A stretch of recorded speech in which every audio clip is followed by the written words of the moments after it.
Alright, time for some more illogic. Last time we went over our quarterfinals match against Sazbo and his Boulder Boulders. Please go check out that video first if you've not done so already. So we went over the Teambuilder and battle in which, unnecessary spoiler alert, the Bouffalant claimed a 3-0 victory, much closer than expected, especially given his unorthodox team comp, but thanks mostly to the heroic efforts of Bronzong, with a sprinkling of Kartana of course too. This time, another tough rematch in the semifinals, this one against the number 8 seeded Route 1 Birbs, coached by Fruit Taco. Timestamps will be in the description. I went over our history in the league in our last video, which of course, that two-part extravaganza is between this one and the main channel. This was the feature match for week 5, and as Michael has headed up the production for Match of the Week this season, he invited me on to go over our match together. The head-to-head look in excruciating detail on this channel, and the match proper over on the main league channel. That probably puts us both in a very awkward spot, as we went so in-depth about our matchup that a rematch could prove to simply be a rehashing of the same points we made last time. I don't even have the advantage I had in the quarterfinals, as this match occurred post-trades, meaning I still have my Rabambi and company I traded for partway through the season. Well, let's go over the very basics to start, I guess. We know that at the top, it's Zeraora, then Thundurus Incarnate, Latias, Cobalion, Obstagoon, Volcanion, Glaceon, Primarina, Runerigus, Ferrothorn, and Pincurchin. Last time, Michael left behind the Pincurchin, Runerigus, Glaceon, Obstagoon, and surprisingly the Zeraora, in favor of Akaberry Spikes Ferrothorn, Scarf Primarina, Blunder Policy Volcanion, Assault Vest Cobalion, Eject Pack Tailwind Latias, and Boots Defog Thundurus Incarnate. Prepping for the matchup again with the context of our talks together, I definitely understand those decisions a lot better, though it's obviously tough to say he'll just bring the same ones again. Though he barely snuck into the playoffs with a win against the Steamrollers, who miss-EV'd their Kyurem to be outsped, he's obviously tough competition who almost beat us as well, and competed in a multitude of close games throughout the season, so we need to be well prepared. Perhaps, though, not for Pincurchin, who again really just doesn't do much of anything for him. Spikes are annoying, sitting around with her cover could be annoying, but it seriously can't touch Lantern or Hydreigon, and that electric terrain really isn't doing anything for him in the matchup. A nice advantage of having 3 electric immunities on our team, which could come in handy for a possible finals matchup later too, but we'll talk about that if we need to. Instead, we'll move on to Runerigus, who also, I think, has a tough time fitting into the matchup. Another mon that could be annoying with hazards, but also struggles to touch the right mons, or maybe more importantly, even have a decent time defensively. He's got options with the Rune, including a very annoying Trick Room to go with the water types, plus things like Body Press from a high defense stat, but for the most part, my physical attackers still don't really mind this thing, especially Leaf Blade from Cart. I do still believe, like last time, that those two are the least viable on our team, and the rest can all certainly still come. Obstagoon, I'll move down a slot here. I think Michael has never really felt comfortable with using this thing. He's used Latias better than I did Season 8, but my Obstagoon came pretty often that season, and it feels to me like it did a whole lot more, too. Knockoff and Facade do so much damage to everything, but it's also a bit of a struggle for him trying to get that in safely, aside from a free switch, and even tougher to have it go off. It could be annoying for me to speed creep past this and have it suddenly show up in the Wreck House, but I think I should have the proper coverage for it nonetheless. I mentioned in our last videos how good fighting coverage looked anyways. Speaking of which, it also covers Glaceon really well, along with plenty of other moves. Yeah, maybe I underestimated Glaceon's ability in the matchup. It really does hit everything I have hard with Freeze Try aside from my 2 total resists, but that's about all it does. It needs Scarf to be effective, but even then it cannot risk being locked into Freeze Dry against, say, Arcanine, so it needs to Water Pulse, but even that doesn't do much, and it's a bit of an uphill battle for it, frankly. I'll expect Scarf if it comes and try to bring one of my Freeze Dry resists to back up my plan against it. Finally, I do see his point about Zeraora's usefulness compared to Cobalion's, but I don't care. I'm going to say that the change he makes this time is keeping Cobalion on the bench in favor of Zeraora. Cobalion, if it had landed the Zen Headbutt, would have devastated me, hitting that Nidoqueen so hard, and a flinch probably would have sealed the game right then and there early on. It has Rock's access, it has a pretty spammable close combat, but I have a couple members that outspeed him and don't take too much from its most common moves, including at least one member that I plan on bringing this time differently compared to last that beats it much better. That does mean, however, that Zeraora could come, and boy is it scary with that speed and coverage. This mon has come into its own for Michael, and with all its coverage plus pivot potential, it can seriously mess up my team. Even without Okoing, Plasma Fist, Chunks non-immunities, and Knockoff permanently removing something with like Leftovers or a Scarf could be game-winning from him. And it's extra spammable from Zera. Honestly, that's my main worry this time, as I think the key to maintaining unpredictability in the rematch could lay in the item choices. That said, it's not too much of a mystery what Ferrothorn may be running. We saw its hazard game up close last time and got away very luckily with only a single layer of spikes on us, but what about this time? Ferro had an Akka as well to avoid the stray coverage moves. I'm expecting a bit more aggression on his part from things like Leech Seed, Knockoff, and Body Press, all of which just devastate my day entirely, so we'll see what we can cook up to keep the Durian away. Latias can do just about anything and run Rampage, which I do not like. We saw its unpredictability last time with a set of Draco Meteor pairing with Eject Pack, R-Sphere, Tailwind, and Healing Wish, making Latias an extreme pivot, which was very funny and close to working. Calm Mind and Weakness Policy also pop into my mind, but plus Cloverberry for my relatively common knockoff shenanigans. But I guess the biggest thing I'm thinking of is a Choice Scarf. If he focuses on breaking down my resistance to Psychic and Draco Meteor, he can really go to town, especially because a Scarf would give him something faster than Kartana, even if that was Scarf, so I find this idea quite likely. But it can do anything, unlike Primarina, about which I have a good idea about how it's going to beat me. Moonblast, Hydro Pump, and Ice Beam do go burr, great coverage for my team, and great defensive profile. I'm so sick of going against these Water Fairy types. Even if it's slower than Glaceon, the offensive potential, I think, is much greater. And adding in a defensive profile to resist things like Bug Fire, with a fighter against stabs, that's super valuable too. Last time it had a Scarf as well, which could be used again here pretty easily. Of course, I think the Scarf should actually go on to Volcanion, who was a Blunder Policy proc away from maybe winning the game against me as well. That would have been devastating for sure. If a speed boost is all it's missing, I think instead of Blunder Policy, Michael will opt for either a Scarf set or Flame Charge, boosting the speed while still dealing damage with a stab move at the very least. Finally, I said it last time, but Thundurus seems built to destroy my team. It barely outspeeds Kartana, has amazing coverage, including Stab Electric along with Psychic, Fighting, Grass, and Fire, plus Defog to stop hazard games, plus T-Wave to stop my revenges and sweep short, plus U-Turn for momentum that can't be stopped by Volt Switch, plus Knockoff, which, as I said before, could very easily be game-winning for him to stop my surprises and recovery. Now that we've gone over his team a bit and some of the differences I expect, let's go over my team.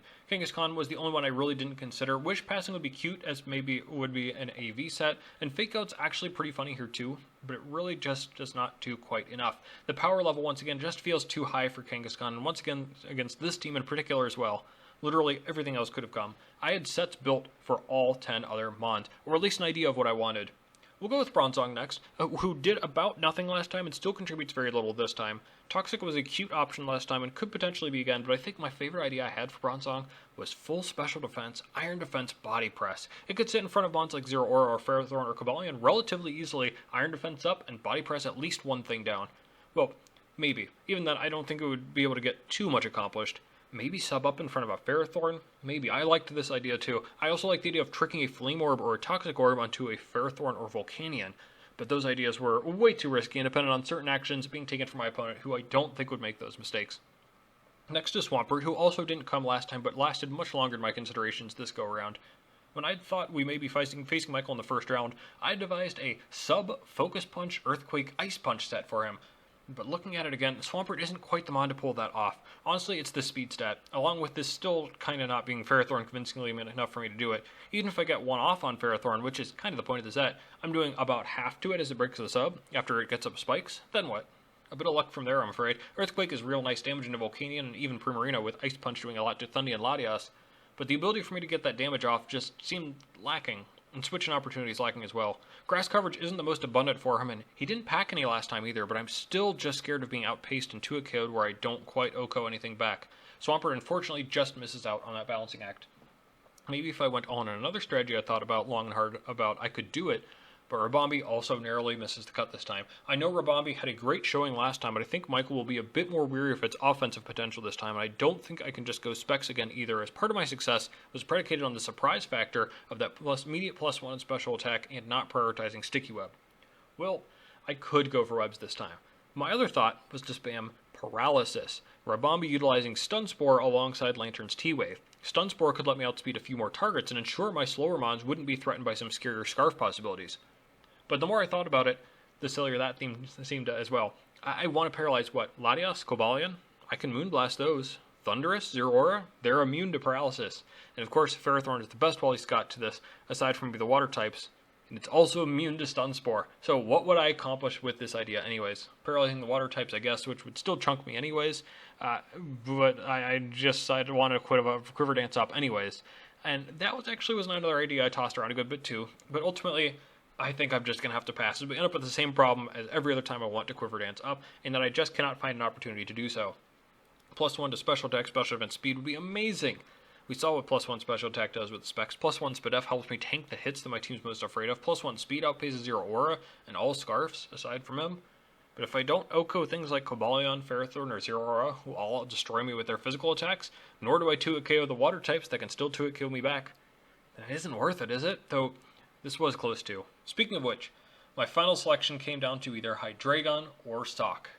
Ultimately, Sock missed the cut. It would have been kind of cool to bring two different 60-point mons twice, but ultimately, I liked what Hydreigon provided a little bit more. I really do love the idea of Boots, Sturdy, Sock, especially if I'm worried about something like Setup Latias or a Scarf in the back to handle Kartana, but it's ultimately quite unreliable, or rather, it's incredibly unreliable.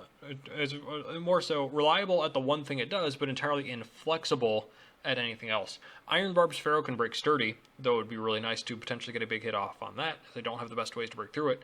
Thunderwave Thundy can ruin me, and with Kartana not being a pivoting option, I'm running thin on pivot options overall. I want to use those pivots better this time, rather than letting Lantern take 60% from CC, for example.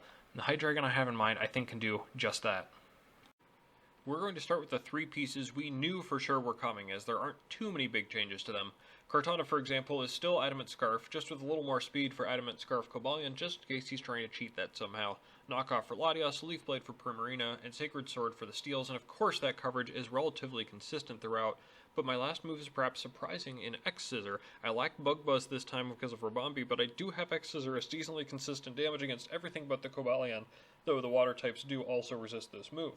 My main reason for this is a way to hit Ferrothorn as well as Culver Latias. It's strong enough that it can 2-hit KO 0 or a 2, so it should be relatively easy to spam if Cobalion is gone, or I'm expecting a different sort of pivot to cover my other options. Kurt isn't exactly the most flexible mon anyways, and although I know he's expecting a Scarf Kart, I don't think there's much else I can do about that.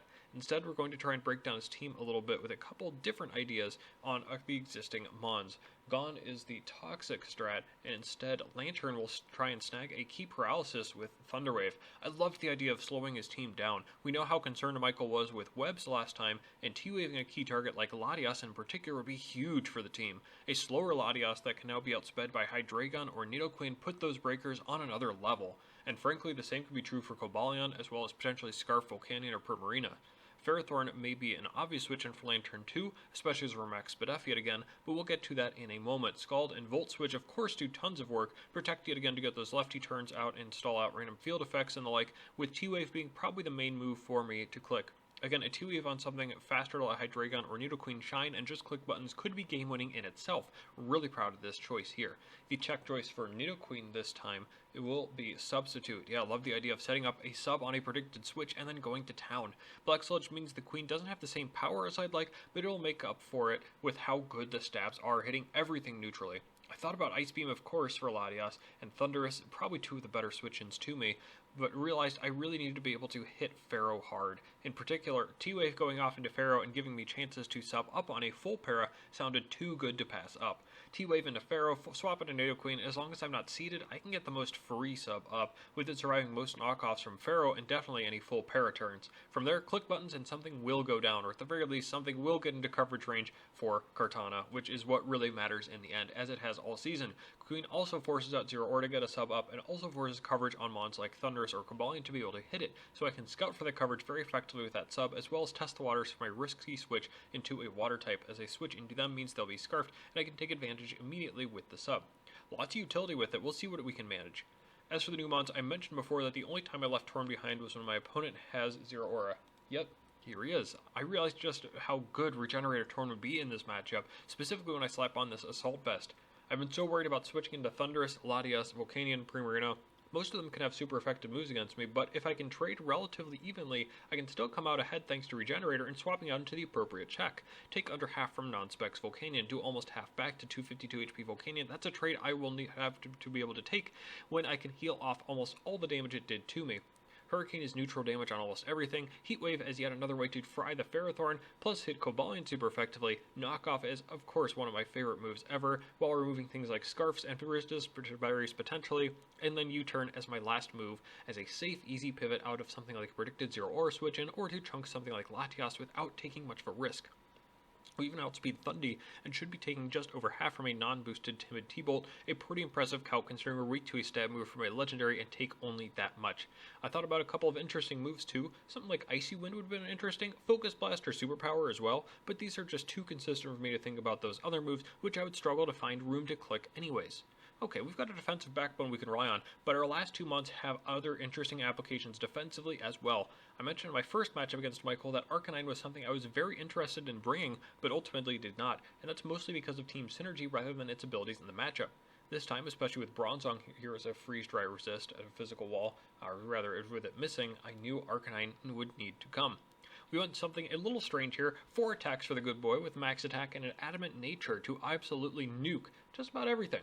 Some bulk and intimidate should help with things like Zero Aura and or Cobalion, as well as Ferrothorn, who we know just cannot stay in on me and could provide some awkward matchups with coverage for everything including Play Rough as a special for Latias.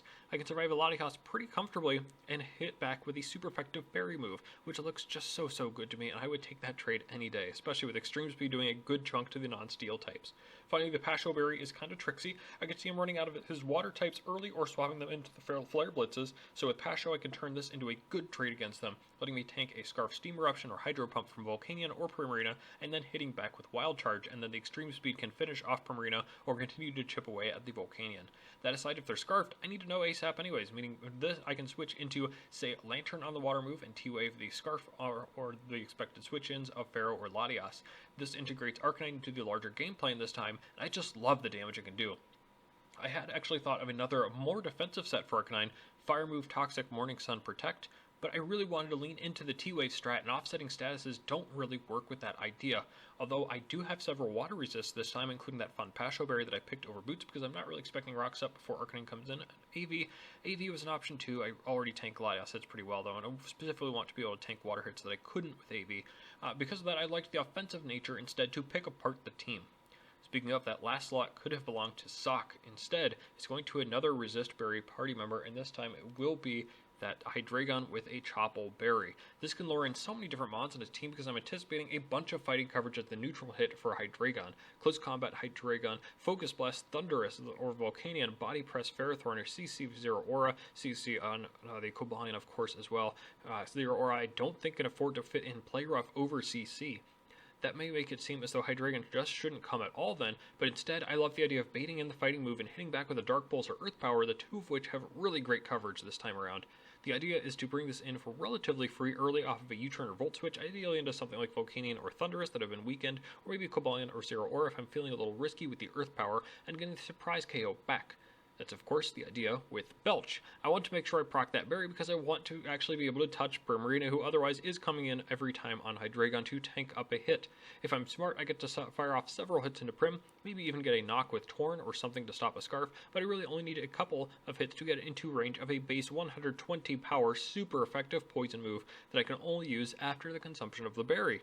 What a nasty surprise this could be, but I would both need him to not expect it on Hydreigon and not outspeed me at Scarf, which seems relatively unlikely. Still, I need to be able to touch that thing so it doesn't swap in on me with absolute ease, and as much as I would have liked U-turn as an option to get out on that easy switch, and I really do need Defog just in case something like Ferrothorn gets out of hand. Torn cannot run Defog with the AV on, and is thus weak to rocks, and things like that in Lantern plus the non-boots Arcanine are very much counting on a lack of hazards, which Hydreigon can help with if needed in a pinch. Otherwise, very happy to be able to run Modest and still outspeed all Volcanion, plus a little speed creeping just in case something is reading that. So that's the team. Feeling okay about this, but I think it'll come down to executing our game plan in another close match. Let's see if we can pull off another semifinals victory to make yet another finals. No Ferrothorn is unexpected, but the rest of the top 7 is here, which is a big positive, I think. About the worst thing I can imagine is a lead Cobalion to set up rocks, and if my most obvious lead is Torn, then Zero Aura would also be rough. To that end, Arcanine isn't exactly set up to tank hits, so I'm going to lead with it and see if we can go off a little bit. Good luck and have fun to Michael in the Route 1 Birbs.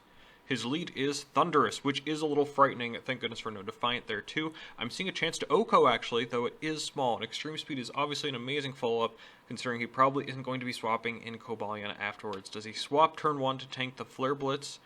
No, it is just a Prankster T-Wave first. No full para, and Flare Blitz is 97% to the Genie. That's crazy good, though of course we take Recoil. Extreme Speed is a quick, easy middle ground play. Let's see what he's got. And he's just going to go right into the Latias. From here, 31% is really good damage, but of course I'm not going to be able to stay in there, as we see. This does imply it may not be max HP, the 31%. It's looking like a healthy amount at least. Spoiler alert, this is actually a minimum HP Latias, and this was actually a min roll, but at the time I saw it could have been anywhere from about 220 HP investment to 0, but I assumed it was the former, but we'll see how that roll affects things later. With Arcanine, though, having done already over 100%, I while I could have tried to stay in to get some more damage off, I figured I could use that as a switch later. I think there are going to be opportunities to get free attacks in later, so instead I go into one of my Latias checks. Torn or Lantern make the most sense to me, but I went into Lantern here because I really want to get to paralyzing things ASAP to help out the rest of my team, and so I thought I would go and try my hand at the Lantern. However, instead, Psyshock hits the physical side for 59%, and we have a second consecutive confusing roll here too, because according to my calcs, this was either a timid Specs hit or a modest Soldew hit. Unfortunately, I have been burned by Soldew before, so that was definitely on my mind, that we can at least rest safely knowing that this isn't Scarf like I had feared. If I knew it was Specs, Hydreigon would be the switch immediately. If it's Soldew, a switch to Hydreigon would end disastrously, as we'd be outsped the next turn hit by a super big Draco Meteor. Honestly, I probably should have gone for it anyways and then doubled into Torn, but I actually took the safer path, scouting for Draco first by clicking Protect on the second Psyshock in a row, which does get me a little bit more recovery. That could make me a little more convinced that it's Specs, but I still really don't want to risk the Hydreigon Psychic immunity on this and make Psyshock that much more free. My middle ground play, now that I've recovered up a little bit with lefties, is going to be Torn, who at least has Regenerator. Unfortunately, he also swaps, and this time he does go into Zero Aura, and we're just staring down a bad matchup. Imagine me going into Hydreigon on that play after a CC, which we tank. I click Earth Power, which would OHKO at +/-1 spit F rather. That's assuming he had close combat, not player off. Assuming he even clicked CC. Anyways, though, we're in this position where I have to make a hard decision. Honestly, I could switch into anything, but probably not Hydreigon or Cart with Knockoff. Quite possible, if not very likely. If I was convinced of that, I could stay in myself and knock. Could get rid of something useful like a Shucka, but I should probably not risk that. Lantern obviously tanks, but those lefties on it are more valuable than ever now with it low health. Nidoqueen could come in, but Black Sludge removal reveals our secret entirely. Sub becomes less likely to happen, and on the follow-up, he could easily go Thundy to nullify our sub plans entirely if he's carrying Psychic, and I really don't get ahead in that situation. The safe play here seems to be Arcanine, who can survive a pair of Plasma Fists after the Intimidate drop, and can't really make great use of his Pasho Berry anymore now that he's already taken all that recoil damage and is paralyzed. So I do go into the Arcanine. We got the Intimidate, and it was indeed Knockoff. I wish I'd stayed on the Knock for sure, but I don't think I could have risked that play. The Avian Torn may still be useful as well here too. Flare Blitz damage from this point could be really nice, but he's actually got more resist to it than not by this point, with Thundy down low too. No point over predicting. I would love to Wild Charge or Play Rough, but a switch to Latias or Volcanion is very likely. I cannot pick one or the other. The safe play is, of course, Extreme Speed here, which I will click and do actually to Volcanion coming in 25%. Bringing it that low is important, and I don't see much else that Arcanine is going to be doing here, so we're just going to click Extreme Speed one more time. This one doing 29%, and revealing that the first E-Speed was indeed another mineral, because this Volcanion has no HP investment, and Arcanine will finally go down to Volcanion 5 to 6. Assessment time.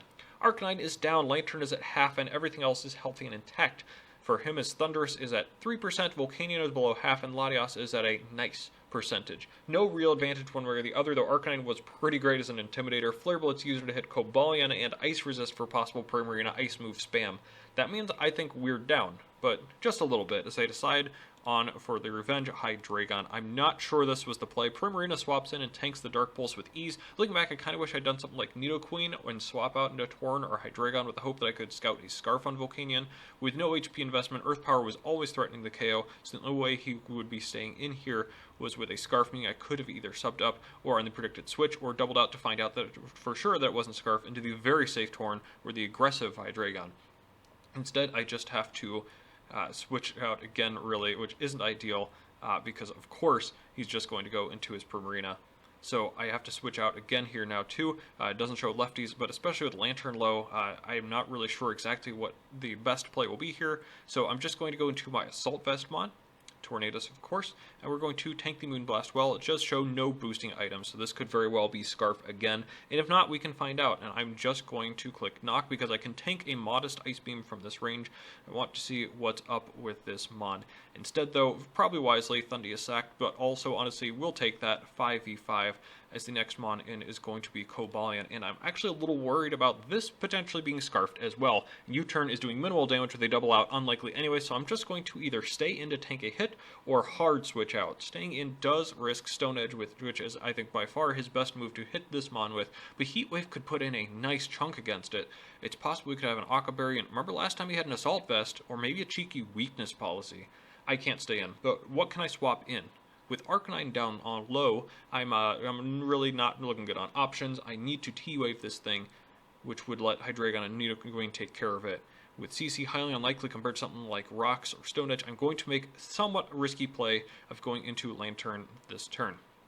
We've got good news, bad news here, as Stone Edge is the play, but it does crit. The good news is that because of the crit, Torn actually was in range of going down, so I made the right play, but the bad news is that Lantern had to take this hit. Actually, though, that little damage is quite unusual. It's in line with a min roll with no investment or a minus attack nature. I'm assuming it's just going to be Jolly nature for now, and that's probably fine. Unfortunately, too, though, despite that being a min roll potentially, that puts us still in range of close combat now, too, though I think I may have been in that range anyways. Here's a risky play. Now, this could be a critical turn, and I'm not sure what I'm doing here is an optimal play. He knows I'm not clicking Toxic this turn, so it kind of feels like Latios could be an easy switch in. Additionally, he knows I have Protect, and that after the last turn, I need some health back. If he stays in, he could, of course, CC, but he knows it's probably just going to go into a Protect. So if he stays in, I'm actually anticipating Stealth Rocks to go up. Otherwise, I could see a swap out to let him spam moves a little more, maybe into something like Latios, as I said earlier. And in that case, I'm definitely going to go T-Wave. I'm vulnerable to CC, but I'm going to click T-Wave right here and now, risking maybe my most valuable defensive piece that's already down to 25%, just to provide a chance for 2 more answers to this Mon.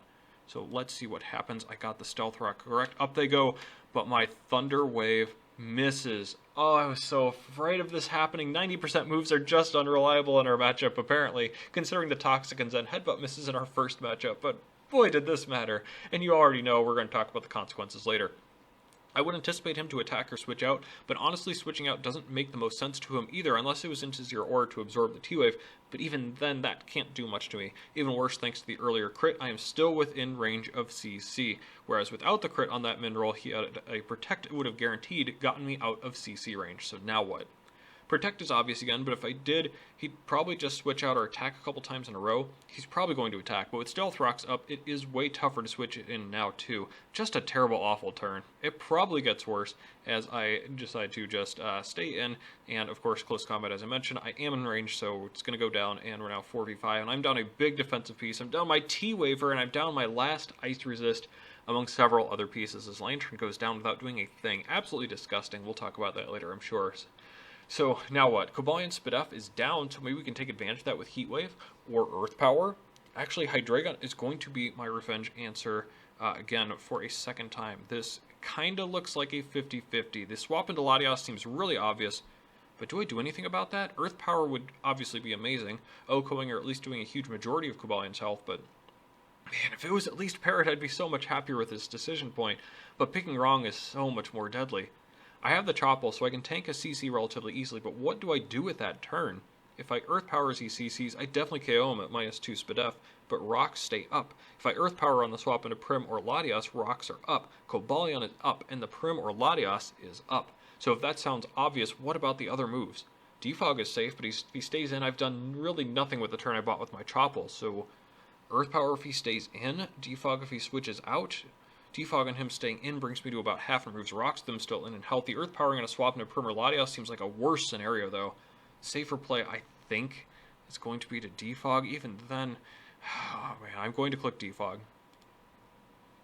And he stays in, too. Man, I would love to get rid of this, but Rocks are gone, but his Rocker is still there in front of me at full health. What a tough play to make, but this stretch of about 4 turns in a row have seemed so rough. Crit, miss, Lantern down, Berry popped for very little. Still trying to make a play, but I'm not sure where to do so. Okay, now what? If he stays in, he clicks CC. That seems safe for him to do. Though actually he could also set Rocks again, especially since I just showed a bit of desire to prioritize getting them off. I don't think he'd anticipate me to stay in either. To tank a CC, I'd use probably Nidoqueen or Torn. What beats both of them? I don't know if I can properly anticipate that far ahead. This is risky, but I don't think there's a shot he stays in to click CC again. And if I think that, it's because he thinks there's no shot I stay in and click Earth Power. Again, this is super risky and maybe unnecessary, but after the last several turns, I've fallen behind. We're going to click Earth Power into Volcanion. Okay, it does eat its Shucca Berry, so it does survive on 1, or I guess 2 in this case. Okay, that's a sack for him later. We saw he was able to do that effectively with the Thundurus before, or maybe right now. But as the switch into Primarina shows next, we know that this was always an option too. So now well, actually, I've been mentioning kind of a little bit, I'm out of Ice Resist at this point.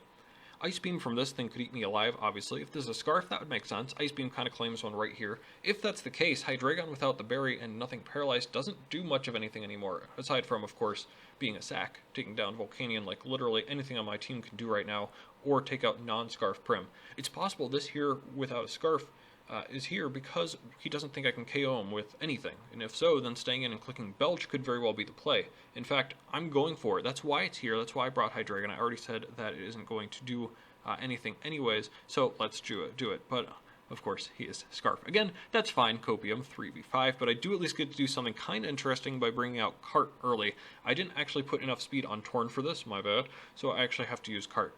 Leaf Blade away, and little surprisingly, he's actually going to stay in and let Prim go down. Of course, it reveals that I am Scarf as well, but this also means that he has another easy follow-up play if he knows that I'm locked in by going into the Cobalion. That means the Cobalion is probably either going to go for Rocks or CC, with my Assault Vest probably exposed on Torn and my Scarf on Cart exposed too. I would assume that Rocks are in my future. Torn is safe, but Stone Edge is kind of scary too. I'd be doing, what, going for Hurricane after? That's a little risky. Well, less risky than staying in probably, but I kind of like the idea of getting that +1 Leaf Blade chip off when I can afford to do so. I missed several opportunities to chip this guy earlier, so when I see one now, I decide to go for it, and I'm going to actually click Leaf Blade into this, get a solid 37%, implying max HP, and he actually went for the close combat. I really did not expect that. I do tank it because I saw he had no attack investment, but that was kind of scary. I'm not anticipating Cart's HP to matter much, of course, but I'm fine with this. But either way, I'm forced to swap out this time. I absolutely do not want to risk the Zen Headbutt or Latias switch either, so I'm going to go into Tornadus on this next move. It's going to be just another CC eaten up by the Torn. Wonder if that chip on Cobalt was actually worth it.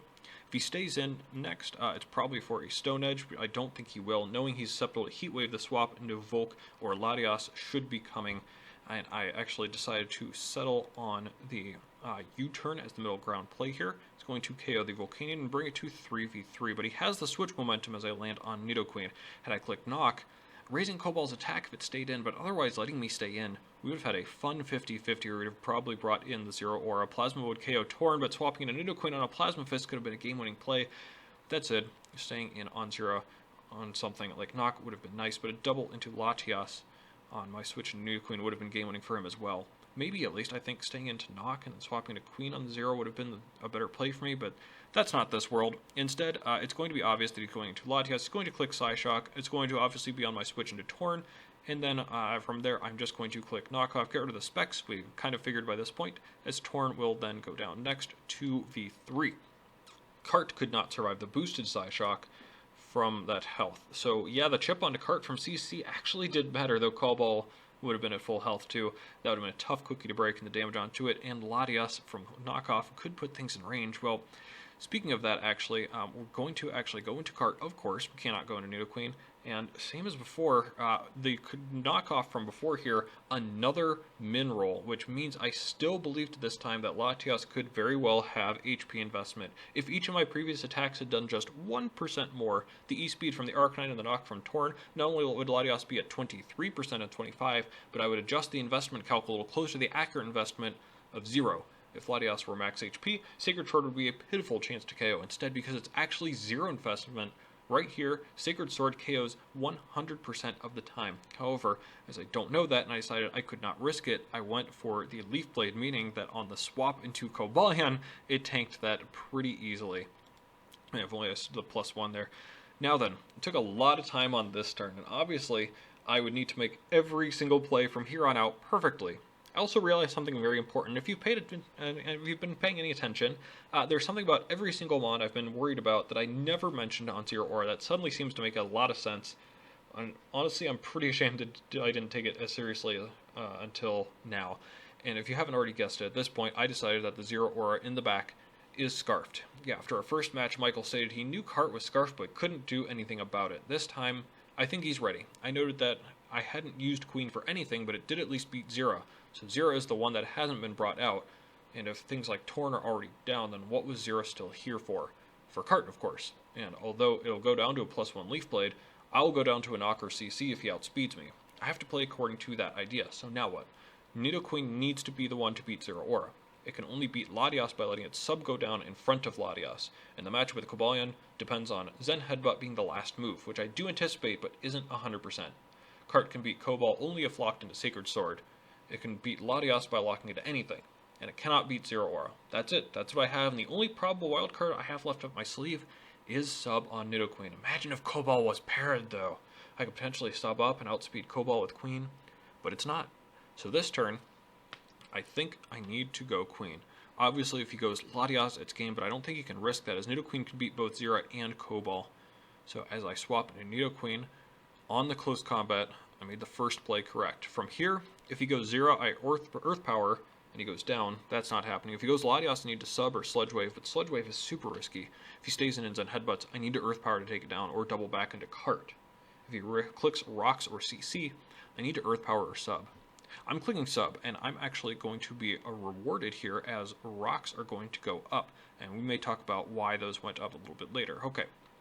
From here, there are just two factors left. The first is if he has and hits Zen Headbutt, the sub goes down. Of course, you kind of figured he does have it, and he does hit it, but at least the Cobalt goes down. Funny, he could have missed Zen Headbutt again, and that would have been much more directly responsible for me winning the game this time. Instead, as obviously the Latias is going to come in and revenge KO the Nidoqueen easily. Obviously, after that, Cortana will obviously revenge the Latias, and it's 1v1.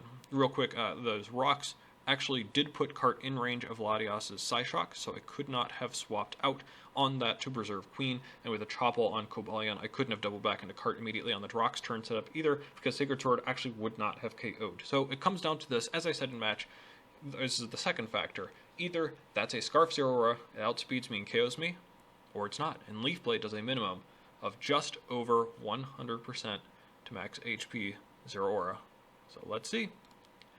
My gut was right, just a little too late, as Zero Aura is scarfed, and we fall in the semifinals 1-0. GG to Michael. Man, another great match with the Birbs. Just a few unfortunate turns in there, but the Stone Edge crit and two-wave miss, I think, were the only real hacks factors, along with maybe Minerals, compared to some sloppy play from me. You already know we're breaking it down, though. I think we actually did a pretty good job of that already, so this is going to be more of a recap of those specific spots and whether they ultimately mattered or not.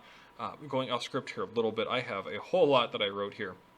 I'm actually going to kind of go back through the game a little bit and go through a few turns here that I think mattered a whole lot more than otherwise. So I'm actually going to go ahead to, we're going to go to turn 5 here. This is the one where I did not go into Hydreigon earlier than I did on the Logic. I never actually went into it, and then on this turn decided to try to go to Torn, where I could have gone into the Hydreigon because I wasn't sure if it was going to be Specs or Soldew. I think it was relatively easy to call that it was Specs, and even so, I think I could have tested for that a little bit. There was really no reason for him to go off of Psyshock for a bit. Potentially, if he was either locked or he was scared of a Scarf, he would have swapped out of that anyways. So there was a possibility I could have tried to test that. I don't think it was particularly egregious, though.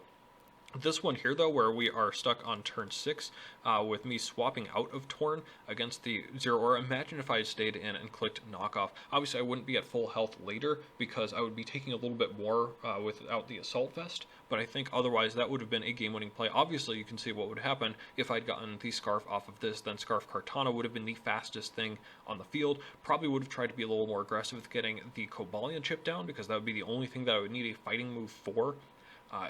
And from there, things would have gone much better. I think it was incredibly obvious that I was going to swap out of a potential Plasma Fist. I have 1, 2, 3, 4 resist/immunities, and actually went into the only other one that did not, but this was an Intimidator. So there were 5 mons I could have swapped into a Plasma Fist, with Torn being the only one that could have possibly taken anything from it. That just seemed like that was not right. Potentially, too, I could have gone to the Nidoqueen to just get something done there, and while that would have preserved the Arcanine, I'm not sure how much else it would have done.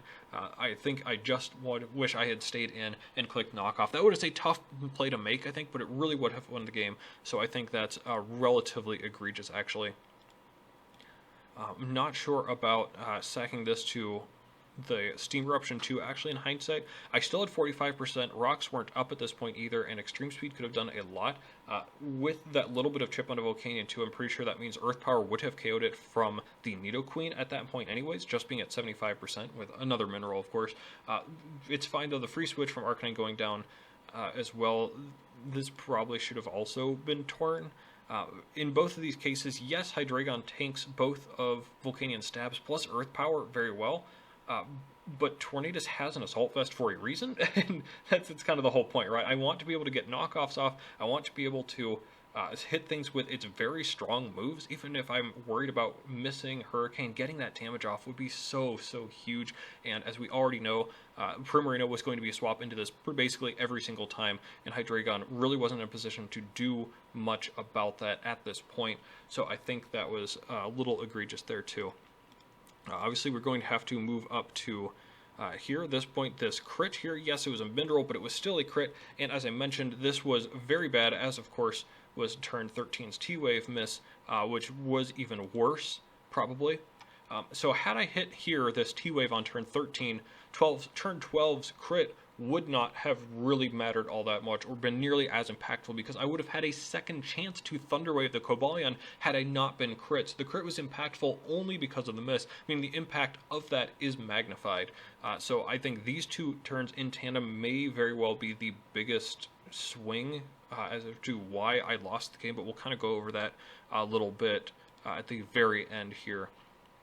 I don't feel bad about having to let Lantern goes down. I don't think I had much of a choice here on this one.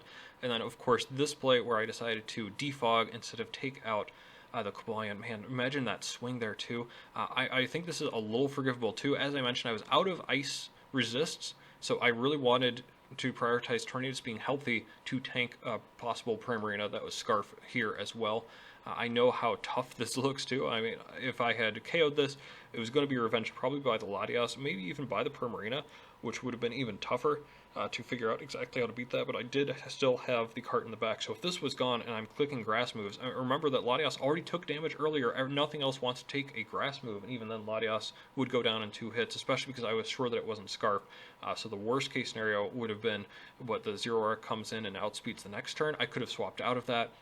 Honestly, this probably should have just been taking down the Cobalion. Maybe that's just more in retrospect, or maybe if I had realized what the situation was a little bit earlier. I think I needed to see that Leaf Blade could go in. This was the biggest threat to that, and if I got rid of this, then that would open up the game. But I think the risk of him swapping out into something else was too high for me, especially because he had already shown he was willing to go into the Primarina.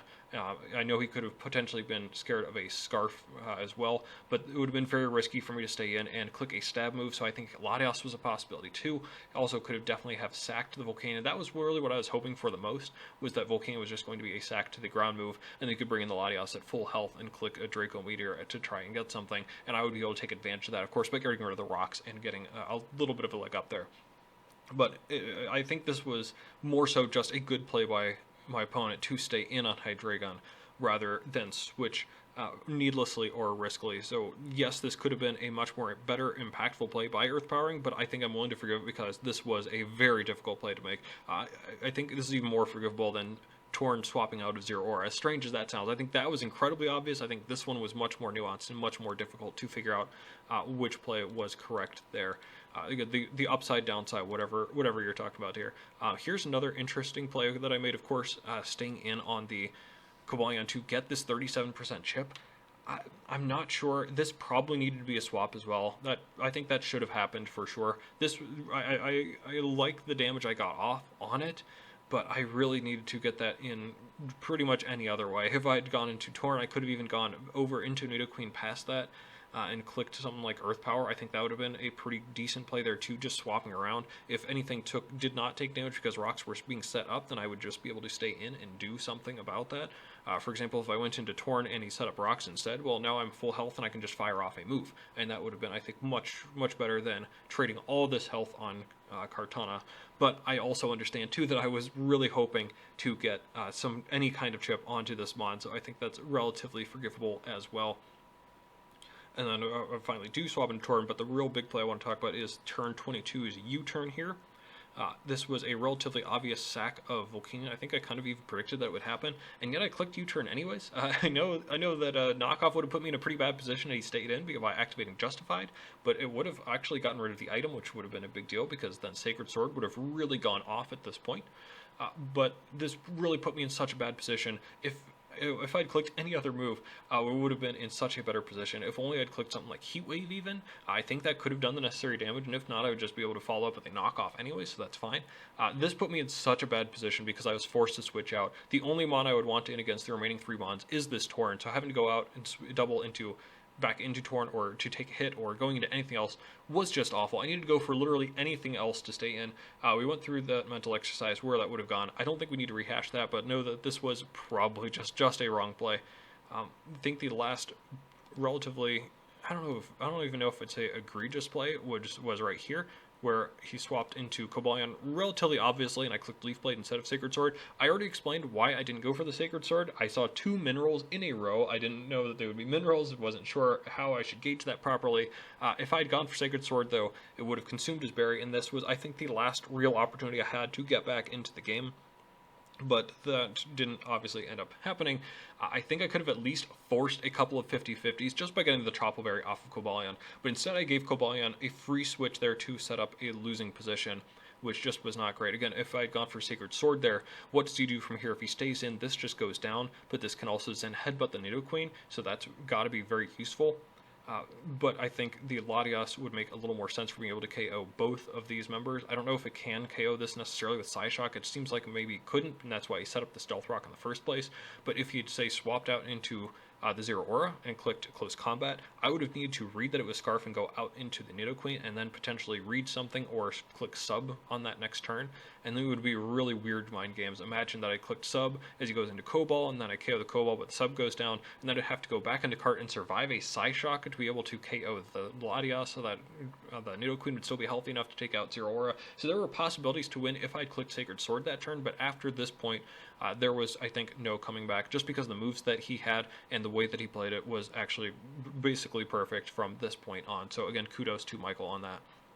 So, as we just go through the rest of the game there, what were the most impactful plays looking back? The T-Wave miss obviously did matter. In a straight 1-for-1 redo, that 10% miss did cost me the game, as Nidoqueen subbing at the end on Stealth Rock would mean that it would end behind a sub taking down Kobo because of being able to outspeed it. In that specific scenario, the Stone Edge crit adds another 9% to that, as I would have gotten another shot to T-Wave, leading to us with a 99% chance for Cobalt to be parried in that scenario, instead of where we ended up. It's obviously not a straight 99% chance to have won, closer to 97 anyways, thanks to the high crit rate happening, because this would only be applicable in a straight 1-to-1 recreation of the match, and obviously he would have played it a bit differently if Cobalt were parried. For example, when Cart KO'd Prim, I could definitely see him throwing Cobalt instead of the Cart instead earlier, just to absorb a hit and get Prim in again later. The most impactful decision for me was probably the U-turn on Torn on the Cobalion. Being able to stay in and force in Zero would mean that we would have had that series of 50-50s instead of where we ended up, and me sacking Torn for a bit of chip on Latias wasn't a good enough trade. I'd classify swapping out of Zero early with Torn. It's pretty bad, but even then, I think it wasn't necessarily as bad as the Hydreigon play that we had mentioned earlier there too. Then trading the damage onto Cart. I wish I had recognized that Cart had a bit more defensive utility than that, specifically for Psyshock, as well as trading with Cobalt in a much better situation than a +1 Leaf Blade. I think those are pretty much the biggest flubs from the game, but it was a lot of words here that we went over. So at the end of the season here, I have to assess it somehow. In conclusion, as always though, great game to Michael. He got me a couple spots I shouldn't have been gotten. The T-Wave miss mattered greatly, as did me missing my opportunity to knock the Scarf off on Zero, as did me U-turning on Torn at the end, and with the next tier down of mistakes, probably be Leaf Blading the Cobalt and going into Torn over Hydreigon a couple times early. That last one probably influenced the overall error of just not going into Torn enough throughout the game, which I'll ultimately attribute the loss to. As before, I'd love to say I deserved to win, especially with a T-Wave miss right there in front of me, but I played pretty sloppily, and Michael obviously played well enough around those mistakes to win. With all that finally out of the way, we get to go over the team proper before closing out the season. I kind of like how I did it last season, going from the underperformers to the MVPs. Obviously, all the mons I dropped were disappointing in various ways, but Slurpuff really stood out to me. I never really felt comfortable bringing it at all. Webs, Belly Drum, Calm Mind, they were all overshadowed by other strats and ideas that were just more reliable. Though, man, I would feel the exact same way if I were to draft something like Halducha, and I did feel that way about Hitmonlee the one time I did draft that. Sometimes I think I've got to branch out a little bit on those unburdened mons, but they're so feast or famine. I dropped Pinsir without use. It's nothing against Pinsir. I still love Pinsir. It probably would have done about the same thing that Sock did in its matchup. It's a good 20-point mon, but I had the opportunity to upgrade, so I took it. Jolteon was a bit underwhelming, but if I had been a little more bold and clicked T-Bolt when I needed to, I would have been probably saying the exact opposite. I wouldn't mind trying it again later. And Mantine, it just didn't fit. I love the options it provided, but I was already a bit weak to Electric and Rock and Freeze Dry, and Lantern basically did everything Mantine was providing for the team, but better, aside from Defog, Haze, and Roost. I would definitely pick Mantine again. For the mons I ended with, it's tough to say any of them were particularly underwhelming. Probably Hydreigon, which I didn't bring several times despite being a 180-point mon, but there are several factors to that. The compounding ice weakness, the slightly under base 100 speed, the overall power level being higher this format with more points available, and the 4 transactions mid-season forcing me to bring other weaker mons all contributed to a Hydreigon coming less often than I wanted. Bringing Tornadus every week meant bringing Hydreigon 2 to add an Ice Beam weakness. All the base 100s and generally fast teams this season as well meant Hydreigon really outsped my opponent, who really wanted to outspeed Kartana too, and more of those high-speed mons were picked thanks to the higher power format. And bringing Ribombee, Lantern, Sock, and Kangaskhan in the second half brought down my reasons to bring Hydreigon at all. I wouldn't mind trying it again in a different team where it could shine in a different way, though I did, I think, have a good thought process with team building in a fairy weakness way, where this and Sock were the only reasons to bring that typing and it was otherwise punished. We'll see what we can do with that in the future. Kangaskhan was maybe underwhelming, but it was a tier 40 in a powered up format. It did get an indirect KO and took a couple of hits the one time it came, so probably fine, though there are a lot of tier 40 normal types I wish I could have tried out. Here's looking at you, Bouffalant.